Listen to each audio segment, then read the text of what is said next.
Hello student, very good morning. कैसे हैं बच्चे आप सभी? I hope you are doing well.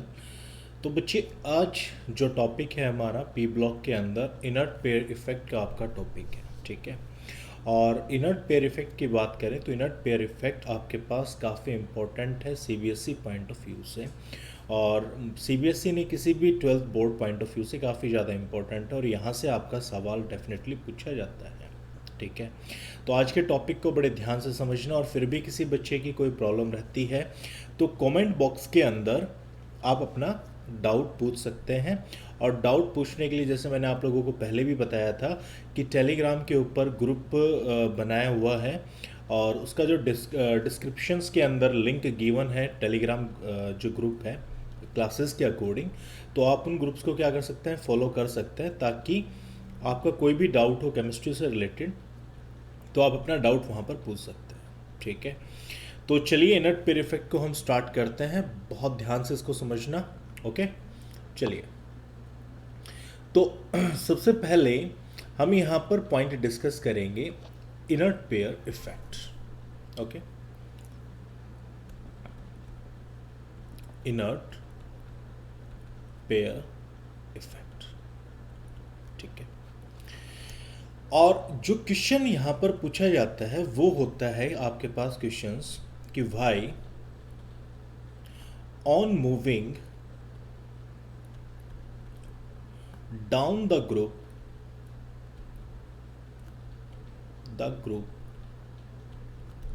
low oxidation state is more stable compared to higher oxidation state, ठीक है। आपका जो क्वेश्चन आता है यहाँ पर कि अगर हम डाउन द ग्रुप मूव करते हैं किसी भी ग्रुप के अंदर, तो वहाँ पर जो लो ऑक्सीडेशन स्टेट है वो ज़्यादा स्टेबल होती है compare to higher oxidation state of that group, ठीक है। तो इस क्वेश्चंस को हमने यहाँ पर क्या करना है बच्चे, सॉल्व करना है। और इस क्वेश्चन को जैसे हम सॉल्व करेंगे उसी के साथ आपको जो है इसका जवाब भी मिल जाएगा, ठीक है। लेकिन यहाँ पर एक चीज़ को मैं और ऐड ऑन कर देता हूँ कि बच्चे, जैसे हम बात करते हैं आपके पास 12th में, तो हम यहाँ पर डिस्कस करेंगे 15th, 16th, 17th और 18th, ठीक है। इन 4 ग्रुप्स को हम क्या करेंगे, आपके पास स्टडी करेंगे, ठीक है। तो ये जो भी फिजिकल प्रॉपर्टीज़ हैं, जैसे हम बात करें, हमने जो पहला पॉइंट डिस्कस किया था आज, कल, तो वो आपके पास melting point and boiling point का था। आज जो सेकंड लेक्चर है उसके अंदर हम डिस्कस कर रहे हैं इनर्ट पेयर इफेक्ट को, ठीक है। तो ये जो प्रॉपर्टीज़ हैं इन सभी ग्रुप्स के लिए वो क्या है, आपके पास सेम प्रॉपर्टीज़। ऐसा नहीं है कि वो ग्रुप टू ग्रुप क्या करेंगे, वेरी करेंगे, ऐसा नहीं है, ठीक है। तो ये प्रॉपर्टीज़ आपके पास क्या है, कॉमन है। तो इन कॉमन प्रॉपर्टीज़ को आपने हर ग्रुप के अंदर क्या करना है, यूज़ करना है, जिन ग्रुप्स को हम आपके 12th के अंदर स्टडी करेंगे, ओके स्टूडेंट। तो देखिए, मैं यहाँ पर आपको एग्जाम्पल के तौर पे लिखता हूँ nitrogen, phosphorus, arsenic, antimony and bismuth, ठीक है। मैंने यहाँ पर आपके पास जो एलिमेंट लिए हैं वो कौन से ग्रुप के एलिमेंट हैं, 15th ग्रुप के एलिमेंट हैं, ठीक है। अगर हम 15th ग्रुप की जर्नल ऑक्सीडेशन स्टेट की बात करें तो कौन कौन सी ऑक्सीडेशन स्टेट होती है, जैसे -3 है, -1 है, 0 है, +1 है, +3 है और +5 है, ठीक है। तो 15 ग्रुप की अगर हम मैक्सिमम ऑक्सीडेशन स्टेट की बात करेंगे तो दैट इज +5, ठीक है। तो ये क्या कहता है कि अगर हम डाउन द ग्रुप जाएंगे तो +5 ऑक्सीडेशन स्टेट की बजाय यहां पर जो लोअर ऑक्सीडेशन स्टेट है वो आपके पास ज्यादा स्टेबल होगी, ठीक है। तो उस चीज को हम कैसे समझे, उस चीज को जरा ध्यान से समझना, ठीक है। तो देखिए, मैं यहां पर नाइट्रोजन का इलेक्ट्रॉनिक कॉन्फ़िगरेशन लिखता हूं, वैलेंस सेल का, दैट इज 2s2 2p3, ठीक है। मैं यहां पर जो नेक्स्ट है दैट इज योर फॉस्फोरस, इसका कॉन्फ़िगरेशन क्या होगा, 3s2 3p3। मैं एक बार कलर चेंज कर देता हूं, ठीक है। Next 4s2 4p3, next 5s2 5p3, 3 और नेक्स्ट क्या है आपके पास 6s2 6p3। ठीक है, तो यहाँ पर क्या है कि आपके पास जो लो ऑक्सीडेशन स्टेट है वो डाउन द ग्रुप आपके पास क्या होगी बच्चे, ज़्यादा स्टेबल होगी। उस चीज़ को हमने यहाँ पर क्या करना है, समझना है। ठीक है, तो मैं यहाँ पर जैसे एक एग्जांपल देता हूँ हायर ऑक्सीडेशन स्टेट के लिए। ठीक है, तो हायर ऑक्सीडेशन स्टेट के लिए मैं आपको एग्जांपल देता हूँ लाइक PCl5। तो यहाँ पर आप देखोगे तो फास्फोरस की ऑक्सीडेशन स्टेट क्या आपके पास, दैट इज +5। ठीक है, तो मैं यहाँ पर वैलेंस बॉन्ड थ्योरी के अकॉर्डिंग इसको हम यहाँ पर सोल्व करते हैं। ठीक है, तो आपने पढ़ा होगा, सबसे पहले आप इसकी ग्राउंड स्टेट मेंशन करेंगे, दैट इज योर 3s। ठीक है, देन आपके पास क्या है 3p, यहाँ पर आपके पास 3 इलेक्ट्रॉन्स हैं। ठीक है, और यहाँ पर आपके पास है 3d। Okay, 3d is your vacant. ठीक है, तो जब आपके पास 5 क्लोरीन जो सेंट्रल एटम आपका फास्फोरस है तो उसकी तरफ जब मूव करेंगे तो मीन्स यहाँ पर 5 बॉन्ड बनेंगे। ठीक है, 5 क्लोरीन आ रहे हैं बॉन्ड बनाने के लिए फास्फोरस के साथ, तो क्या होगा कि 3s से एक इलेक्ट्रॉन आपके पास जंप कर जाता है कहाँ पर, 3d के अंदर। ठीक है, तो यहाँ पर क्या हुआ कि भैया 3s में यहाँ पर एक इलेक्ट्रॉन, यहाँ पर 3p में आपके पास 3 इलेक्ट्रॉन है अनपेयर्ड। ओके, और सेम वे से 3d के अंदर आपके पास एक इलेक्ट्रॉन है। ठीक है बेटा, ठीक है, तो ये 5 बॉन्ड यहां पर क्लोरीन क्या कर लेगा, फॉर्मेशन कर लेगा। पॉइंट क्लियर, कोई दिक्कत, कोई परेशानी? ठीक है, तो इस तरीके से क्लोरीन ने 5 बॉन्ड बना दिए हैं फास्फोरस के साथ। अब यही सेम चीज हम बिस्मिथ के साथ एक बार कंपेयर करके देखते हैं। ठीक है, तो मैं यहां पर एग्जांपल देता हूं BiCl5 का, मैं आपको यहां पर एग्जांपल देता हूं। ठीक है, तो यहां पर आप देखोगे तो क्या है, बिस्मिथ का आपको अभी हमने इलेक्ट्रॉनिक कॉन्फ़िगरेशन लिखाया था, दैट इज 6s2 6p3, यहां पर इसका इलेक्ट्रॉनिक कॉन्फ़िगरेशन है। ठीक है, तो देखिए हमने इसका इलेक्ट्रॉनिक कॉन्फ़िगरेशन लिखा, दैट इज 6s2 6p3। ठीक है, तो आप यहां पर देखोगे तो इसकी वैलेंस सेल क्या है, 6s में 2 इलेक्ट्रॉन है। सेम वे से 6p यहां पर 3 इलेक्ट्रॉन है। ठीक है, और देन है आपके पास 6d, बैलेंस ये वैकेंट है। ठीक है, तो जब क्लोरीन बिस्मिथ की तरफ बॉन्ड बनाने के लिए अप्रोच कर रहा है तो यहां पर भी आपके पास 6s से एक इलेक्ट्रॉन आपका जंप करना चाहिए, किसके अंदर, 6d के अंदर आपका जंप करना चाहिए। ठीक है, और अगर ये जंप कर जाता है तो बिस्मिथ भी क्लोरीन के साथ भैया 5 बॉन्ड को क्या कर लेगा, फॉर्मेशन कर लेगा। ठीक है, और 5 बॉन्ड को अगर वो फॉर्मेशन कर लेगा तो बिस्मिथ की ऑक्सीडेशन स्टेट यहां पर क्या होगी, +5। ठीक है, बट सवाल क्या है कि यहां पर +5 की बजाय +3 ऑक्सीडेशन स्टेट जो है वो आपकी क्या होगी, ज्यादा स्टेबल होगी कंपेयर टू +5। तो इसका मतलब क्या हुआ कि 6s से इलेक्ट्रॉन जो है वो 6d की तरफ शिफ्ट नहीं होता। तो अब ये शिफ्ट क्यों नहीं होता, इस चीज को हमें क्या है, समझना पड़ेगा। ठीक है, और इस चीज को समझ लिया तो हमारे पास जो आंसर है वो यहां पर आपका आ जाएगा। ठीक है, तो चलिए देखिए यहां पर क्या है आपके पास, अगर मैं फास्फोरस के केस का इलेक्ट्रॉनिक कॉन्फ़िगरेशन लिखूं तो क्या है कॉन्फ़िगरेशंस, 3s2 3p3, और आपके पास थर्ड सेल के अंदर d सब सेल आपके पास क्या है, वैकेंट है, तो मींस 3d। लेकिन इलेक्ट्रॉनिक कॉन्फ़िगरेशंस आपने अगर पढ़ा है तो इलेक्ट्रॉनिक कॉन्फ़िगरेशंस के अंदर आपने एक चीज को बहुत जनरली पढ़ा है कि फिलिंग जो होती है इलेक्ट्रॉन्स की वो होती है according to increasing order of energy. ठीक है, कि भैया हम इलेक्ट्रॉन जो फिल करते हैं वो एनर्जी के अकॉर्डिंग फिल करते हैं, ना कि सेल के अंदर कि भैया हम थर्ड सेल को फिल कर रहे हैं तो थर्ड सेल के ही सारी सब सेल को फिल करेंगे। ठीक है, तो आपने इलेक्ट्रॉनिक कॉन्फ़िगरेशन देखा होगा, तो 3p के बाद आपके पास कौन आता है, 4s, और 4s के बाद कौन आएगा, 3d। बट बॉन्ड में जो पार्टिसिपेट करते हैं वो कौन करते हैं, वैलेंस सेल के इलेक्ट्रॉन बॉन्ड में पार्टिसिपेट करते हैं। तो यहां पर जो वैलेंस सेल है that is your third shell.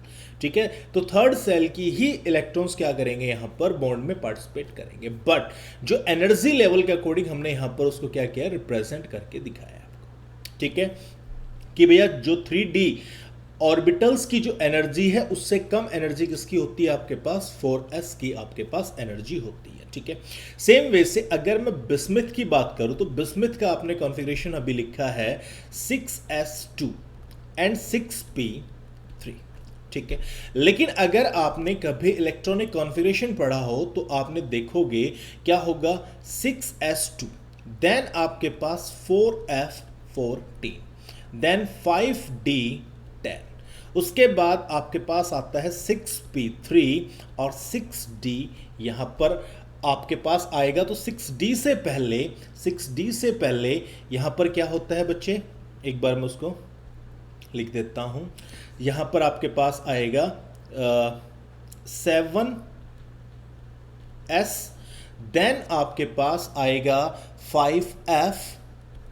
ठीक है, देन आपके पास क्या आएगा 6d, देन आपके पास क्या आएगा 6d। ठीक है, ओके बच्चे। तो यहां पर देखो, यहां पर आप जो है फास्फोरस के केस के अंदर आपने क्या किया, फास्फोरस के केस में आपने किया कि s से इलेक्ट्रॉन को जंप करा रहे थे आप d के अंदर। ठीक है, और यहां पर भी आपके पास s से इलेक्ट्रॉन जो है वो जंप करेगा कहां पर, 6d के अंदर जंप करेगा। ठीक है, तो अगर आप चेक कर पा रहे हो तो आप देखेंगे कि फास्फोरस के अंदर 3s और 3d के बीच की एनर्जी का जो डिफरेंस है वो ज्यादा नहीं है, जबकि बिस्मिथ के केस में 6s और 6d के बीच के जो एनर्जी का गैप है वो गैप क्या है आपके पास, बहुत ज्यादा है। और गैप अगर बहुत ज्यादा है तो इसका मतलब क्या हुआ, अगर इस इलेक्ट्रॉन को यहां से यहां पर जंप कराना है तो आपको बहुत हाई एनर्जी की क्या है, रिक्वायरमेंट। और अगर आप इसको बहुत ज्यादा एनर्जी सप्लाई करेंगे तो आपको पता है एनर्जी ज्यादा अगर सप्लाई होगी तो वहां पर अनस्टेबिलिटी क्या होगी, क्रिएट होगी। और अनस्टेबिलिटी क्रिएट होने से क्या मतलब हुआ कि ये चीज नहीं हो सकती, क्योंकि कोई भी एटम जो है वो बॉन्ड इसलिए फॉर्मेशन कर रहा है ताकि वो क्या हो, स्टेबल हो, ना कि अनस्टेबल। तो सीधी सी बात यहां पर क्लियर है कि 6s से इलेक्ट्रॉन 6d के अंदर ट्रांसफर नहीं हो पाएगा। और अगर वो ट्रांसफर नहीं हो पाएगा तो सिर्फ कितने बॉन्ड बनेंगे, यहां पर 3 बॉन्ड बनेंगे 6p के साथ, और 3 बॉन्ड बनेंगे तो मॉलिक्यूल क्या बनेगा, BiCl3। तो यहां पर बिस्मिथ की ऑक्सीडेशन स्टेट चेक करोगे तो that is your +3 not +5। Okay, point clear है, पॉइंट क्लियर है तो कमेंट बॉक्स के अंदर मुझे एक बार जरूर मेंशन करना। ठीक है, तो देखो यहां पर अगर हम बात करें तो इसका मतलब यहां पर क्लियर हुआ कि वैलेंस सेल के इन 2 इलेक्ट्रॉन ने, 6s के इन 2 इलेक्ट्रॉन ने बॉन्ड में पार्टिसिपेट नहीं किया। और जो चीज बॉन्ड में पार्टिसिपेट नहीं करती उसके लिए हम वर्ड यूज करते हैं इनर्ट। उसके लिए हम क्या वर्ड यूज करते हैं, इनर्ट। ठीक है, 2 है तो 2 के लिए हम क्या यूज करते हैं, पेयर। तो इस इनर्ट पेयर से एक इफेक्ट अराइज हुआ, क्या इफेक्ट अराइज हुआ कि +5 की बजाय +3 ऑक्सीडेशन स्टेट आपकी क्या है बच्चे, ज्यादा स्टेबल है। ठीक है, तो आप इस कंप्लीट को क्या बोलेंगे, inert pair effect. Point clear है। तो इनर्ट पेयर इफेक्ट आपको क्या बताता है कि वैलेंस सेल में जो s सब सेल है उसके 2 इलेक्ट्रॉन बॉन्ड के अंदर पार्टिसिपेट नहीं कर पाते। ठीक है, और क्यों नहीं कर पाते, क्योंकि वहां पर जो s और d ऑर्बिटल्स की एनर्जी का जो गैप है वो गैप आपके पास क्या है बच्चे, बहुत ज्यादा गैप है। पॉइंट क्लियर है, इसलिए ये आपका काफी इंपॉर्टेंट टॉपिक है। ओके, पॉइंट क्लियर है। अब मैं यहां पर कंफ्यूजन ना हो इसलिए मैं एक केस आपको और कराता हूं। ठीक है, कंफ्यूजन दूर करने के लिए मैं यहां पर आपको कंफ्यूजन दूर करने के लिए बच्चे सल्फर का केस कराता हूं। ठीक है, क्या केस कराता हूं, सल्फर का केस कराता हूं। ठीक है, सल्फर का आपने कॉन्फ़िगरेशन देखा होगा, सॉरी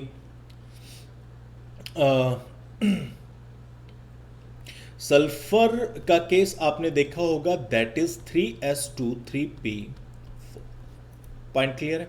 सल्फर जो है उसका आपके पास ये केस होता है। ठीक है, अगर हम बात करें तो आप मुझे इस चीज को कमेंट बॉक्स के अंदर जरूर मेंशन करेंगे कि भैया जो आपके पास क्या बोलते हैं, सल्फर की मैक्सिमम ऑक्सीडेशन स्टेट क्या होगी, उस चीज को आप मुझे एक बार कमेंट के अंदर जरूर मेंशन करेंगे। ओके बच्चे, ठीक है, जल्दी से कमेंट के अंदर मेंशन करें। आप अपने आप को चाहे पॉज करना चाहें तो पॉज कर सकते हैं, ठीक है। और ठीक है, तो मैं यहां पर आपको सल्फर का कंपेयर करा रहा हूं पीओ के साथ, ठीक है। कॉन्फ़िगरेशन क्या है आपके पास, 6s2 6p4, ठीक है। तो अगर मैं सल्फर की बात करता हूं तो सल्फर आपके पास मैक्सिमम ऑक्सीडेशन स्टेट शो करता है, दैट इज योर +6, और +6 आपके पास शो करता है इन केस ऑफ SF6, ठीक है, ना कि ये आपके पास शो करता है इन SCl6, ठीक है। इसका रीजन क्या है, वो रीजन आपने ढूंढना है, रीजन आपने इसका ढूंढना है, ठीक है। और यहां पर मैं एक चीज और भी दूसरी टर्म से भी कह सकते हैं कि जो सल्फर है वो SF6 की फॉर्म में एग्जिस्ट करता है, बट SCl6 की फॉर्म में एग्जिस्ट नहीं करता, ठीक है। तो मैं अगर 16 ग्रुप की ऑक्सीडेशन स्टेट की बात करूंगा तो ऑक्सीडेशन स्टेट क्या है, +6 +4 एंड +2, ठीक है।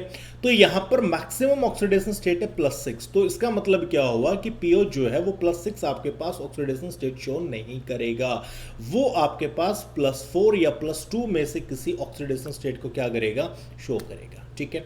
तो अब हम यहां पर चेक करेंगे कि इसकी मैक्सिमम कितनी हो सकती है, +6 तो नहीं हो सकती, तो +2 और +4 में से कितनी हो सकती है, ठीक है।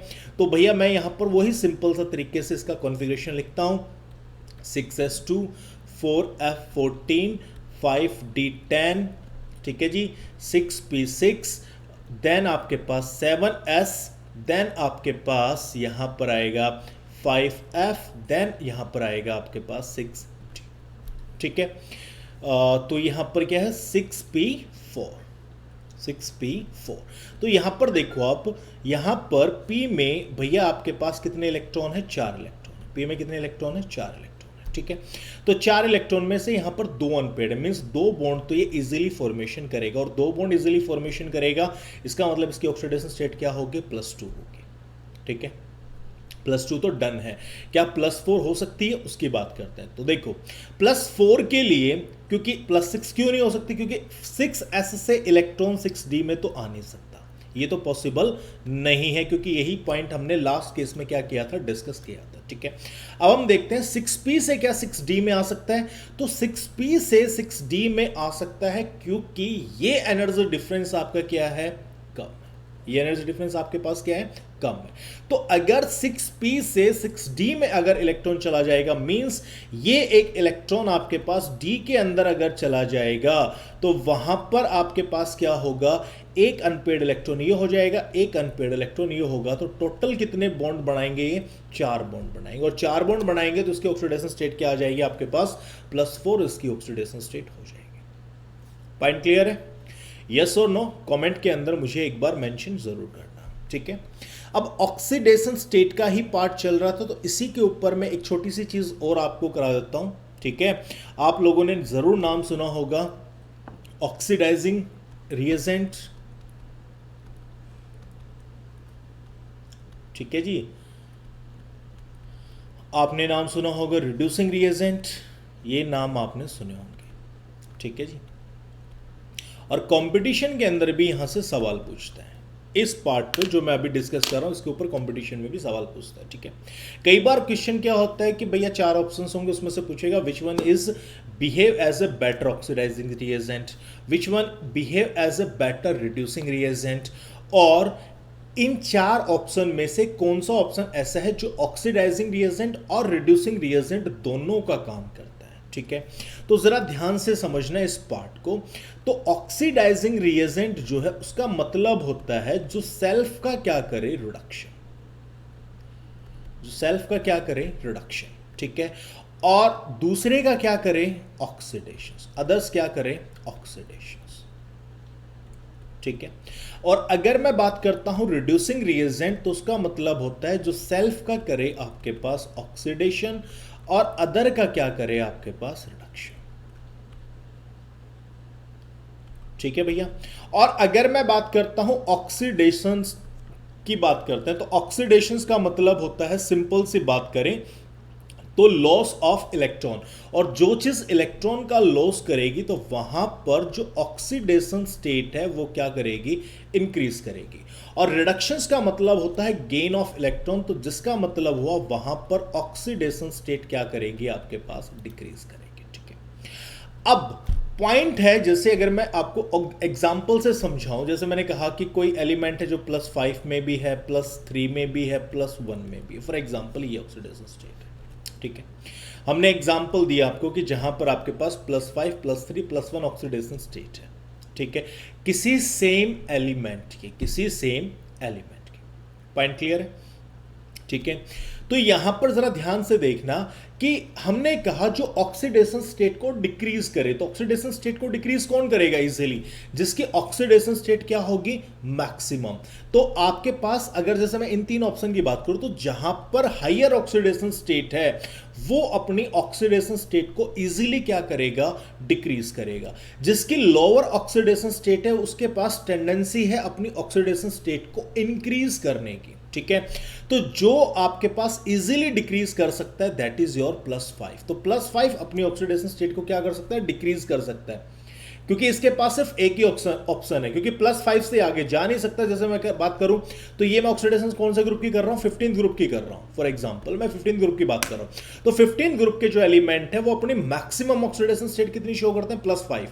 अब वो +5 से बियॉन्ड जा नहीं सकते, तो उसके पास सिर्फ एक ही ऑप्शन है, वो +5 से नीचे की तरफ आए, +5 से वो +3 और +1 की तरफ क्या कर सकता है, मूव कर सकता है। मींस जिसकी ऑक्सीडेशन +5 है वो अपनी ऑक्सीडेशन के सिर्फ क्या कर सकता है, डिक्रीज कर सकता है। तो जो अपनी ऑक्सीडेशन स्टेट को डिक्रीज कर सकता है वो आपके पास क्या कहलाएगा, ऑक्सीडाइजिंग रिएजेंट। तो ऑक्सीडाइजिंग रिएजेंट को आइडेंटिफाई करने का सिंपल सा तरीका है, आप फाइंड आउट करें उस मॉलिक्यूल को फाइंड आउट करें जिसकी ऑक्सीडेशन स्टेट क्या हो, मैक्सिमम।